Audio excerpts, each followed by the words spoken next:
He is one of our best and most prolific novelists. He has won virtually every literary award, including the Pulitzer Prize. His prolific career has produced countless works of fiction, poetry, short stories, and reviews. Best known for his Rabbit series, his books often examine sex and religion in Middle America.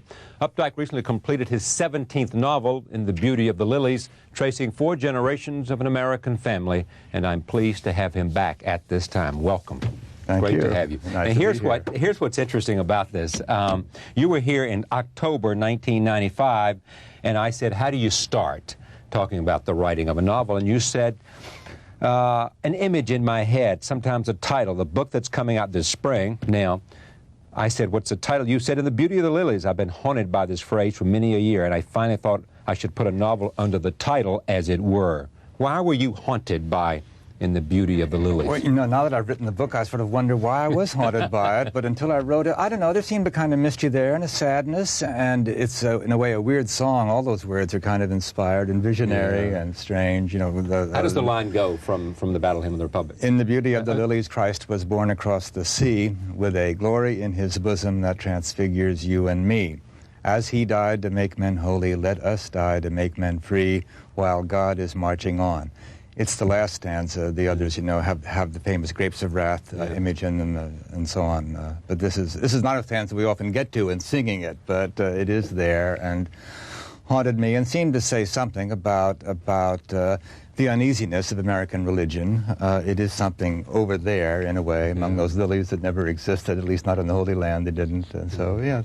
You take leave here to write a historical novel that traces 4 generations, starting with Clarence. And it's also a mixture. Well, why did you do this? Why take this tack to tell this story? It's a generational saga. Well, I hadn't never written one, and I'm trying to do everything at least once before I have to hang it up, hang up my spikes. It has as a shadowy golf spikes. Golf spikes, or running. It has a relationship to my own family, as I understood it, although it's all made up. We didn't live in those places, but some sense of a family doom, a family mistake that is then redeemed by the next generations, a kind of ongoing transaction somehow, generation to generation, as you find in the Bible, Abraham and Isaac, and then Isaac and Jacob and Esau, and Jacob and who is it, Joseph? Anyway, this passing on of a kind of debt or heritage and working things out so that the family itself is a sort of organism. Not just we are organisms, but our family and our sense of ourselves is. Starts in 1911, then ends up in 1990 in It goes California. 1910 to 1990 to make it easy for myself. Yeah, that way I could remember it. There is here sort of, you make an interesting point that it's about religion and also about movies, about film. And then in many small towns in America, the movie house was next to the religious house. The church and the theater stood there together in a small town. Right, and a good Lutheran boy like me went to both, and it seemed that the movie house was really delivering the ideals and the thrillingness that the church was supposed to deliver. So in a strange way, the movies were winning. They were kind of winning the race. Yes, and also moral instruction, because the movies of my childhood were very moral, weren't they? The bad hats, the black hats always got shot, and the white hats always won, and even a tiny slip from virtue cost the woman her life generally, or if she had to be atoned. There was a lot of biblical morality, atonement, redemption, and so on in those movies. And you always had to have one, if you were on a bed, you always had to have one foot on the floor. There was a lot of, and you couldn't show the inside of a woman's thigh, so if they showed a woman jumping from a diving board, they had to take out those frames that had the naughty bit of thigh. And yes, it was a very puritanical, looking back on it, but also very exciting, because a little suppression doesn't really hurt an art. In fact, it kind of gives it teeth, it gives it an edge. A little suppression doesn't hurt an art. Because you have to think of ways around the piece of censorship, right? It's a little like rhyme and poetry. It forces your mind into other channels, and if you have to show sex without showing it, then it forces you just to to show kind it of would be ingenious. easy. If you got to find a more creative way to do it, then it makes it more of a challenge. The kiss in these movies is tremendously powerful, because it really stands for everything else. It's all of it, the kiss. You mentioned being a Lutheran, but you ended up as an Episcopalian. Or maybe there's another journey for you, I don't know, but you're now an Episcopalian. I've made that pilgrimage, yes, I did. Well, there aren't too many Lutherans in New England, and I wasn't a terribly good Lutheran, understand. I want to come on as more pious than I was. It meant something to me, but it didn't mean everything by any means. but I've kind of kept some kind of church life all my life. What does it mean to you? I mean, this is about religion and film and a sense of family values being... What does religion mean to me personally? It means kind of comfort and, in a way, courage. I sort of get courage.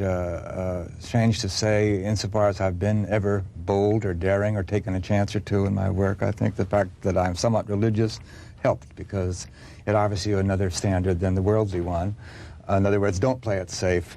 Go for it. Tell the truth at all costs. The Lord knows the truth. Why shouldn't the reader know the truth? And yes, it is about family, not family values in the way that's being preached now by our politicians, but family is something that helps define us. We are aware of ourselves, not only in the nuclear family, but having generally ancestors and descendants. It's all this strange. If you're going to find any relief from the terrible burden of being a self, you can find it in part in this family continuum. Correct me if I'm not right about this, but the take on you, sort of the word on Updike, is that he is best in his command of the language and description rather than character development. You think that's fair? That's the take on you? I've seen something like that said, yes, and my use of language has been found to be excessively nice. In other words, not excessively complimentary and applauded. To me, it's hard to separate. Nice, you're saying. It's hard to separate all these things. That is character development or character reality. It depends in part upon the language you use to describe how the people look and how they talk and so on. So I don't sit down and write in pieces. Obviously, it's all me. And I have tried to vary my range of characters. I began fairly autobiographically. Most of those short story heroes are versions of myself, but I have tried to stretch a bit, and this book is a bit of a stretch, too. So it's a bit of a stretch how?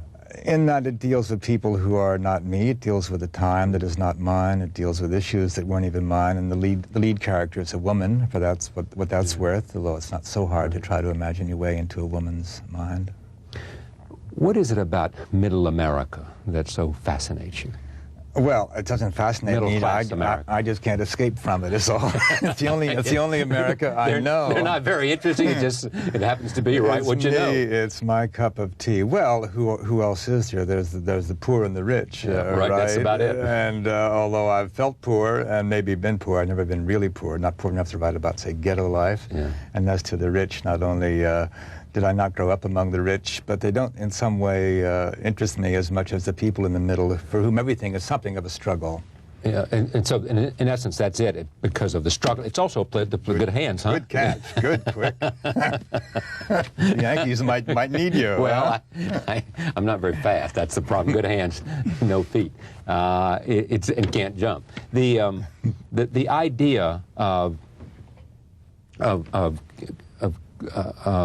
character development, is fleshing out characters as interesting to you as just story and plot and dealing with questions of sex and religion and place in community and pressure on? All I can say is that the characters are real to me as I write along, and I don't know everything about them, and they sometimes surprise me, and that's to the good, isn't it? How does that happen, a character surprises you? You give a character life, and what happens? Well, to some extent, they take on a life apart from your design. And not totally. There's some writers who really go quite silly about this and say that I have no idea what I'm going to write when I go up to my room, but the characters tell me. I think Faulkner said that. I don't feel quite that way. Obviously, they're under some control, right? It's like a dog on a leash. I mean, you do have the leash, but the dog also has a will of its own, and you hope when you begin a novel that the characters will surprise you and come to life.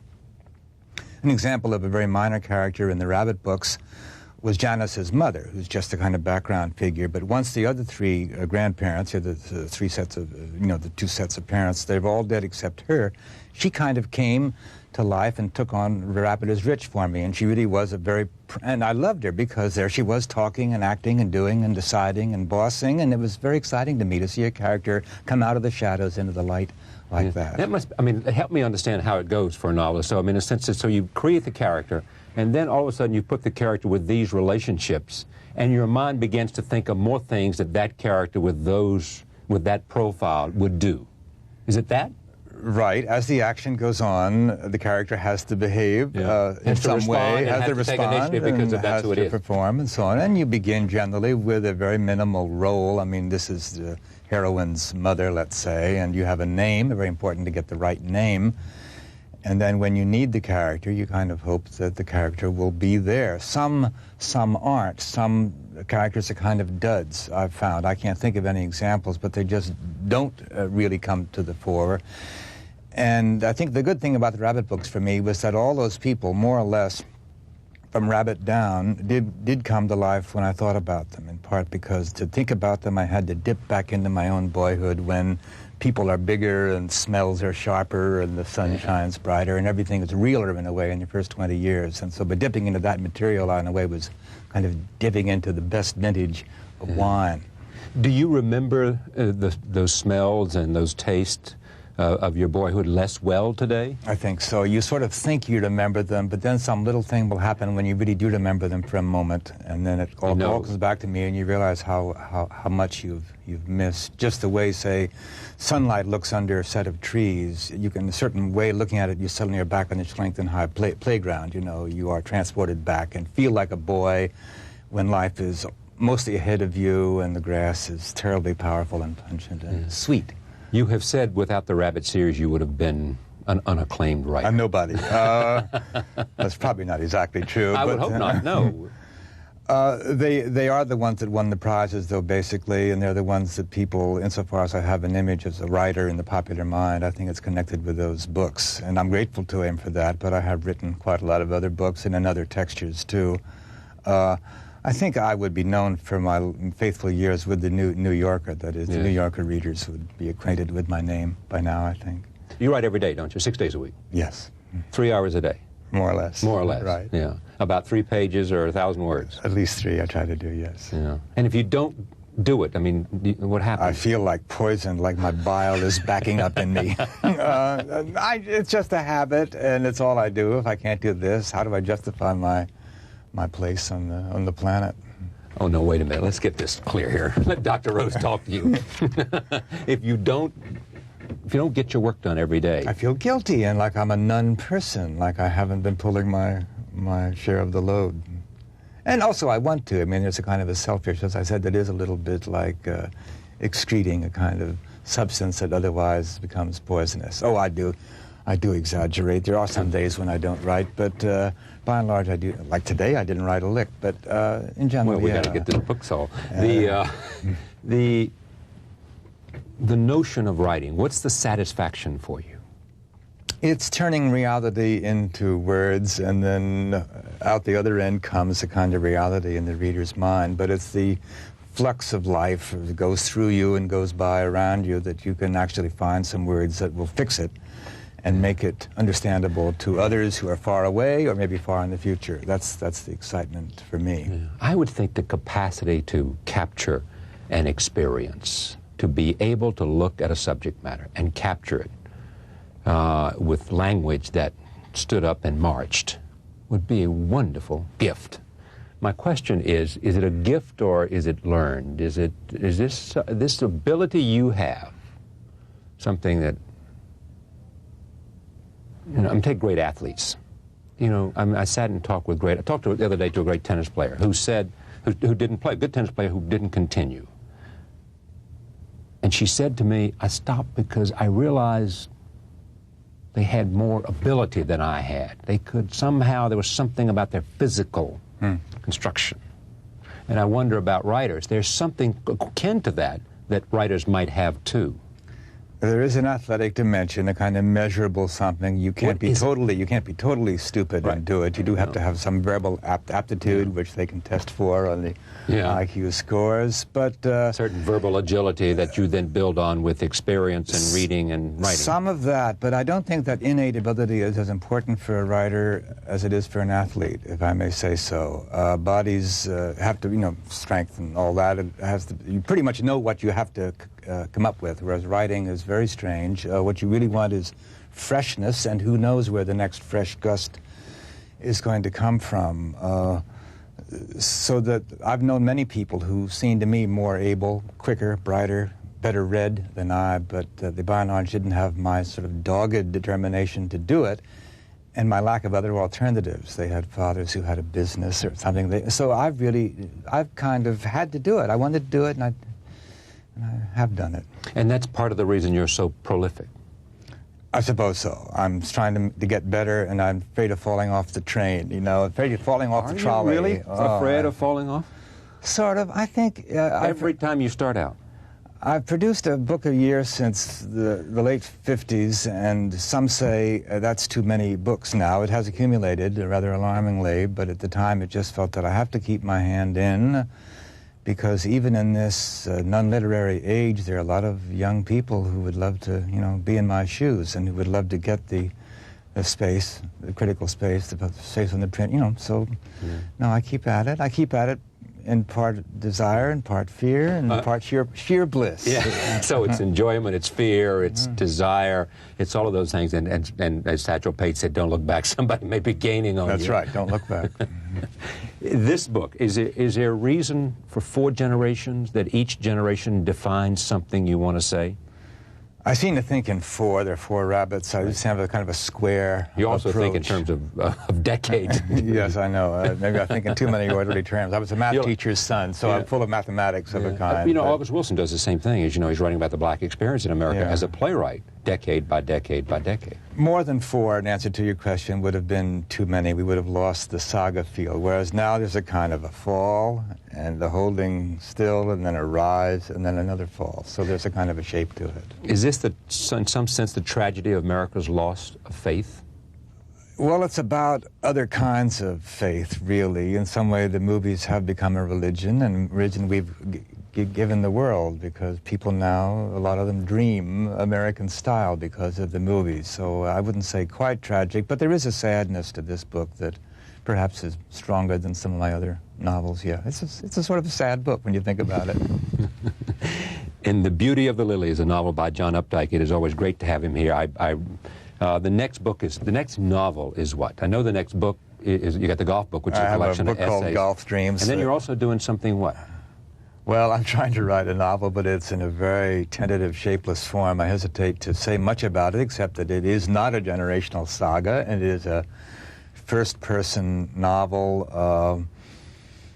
It's sort of about aging, I think, insofar as I have a topic. It's about getting into the last innings of the game. What's good to say about the last innings of the game? The shadows are pretty. It's kind of peaceful.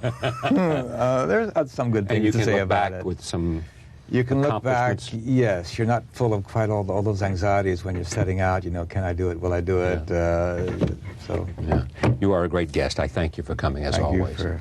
And The Beauty of the Lilies by John Updike. Thank you for joining us this evening. We'll see you tomorrow night.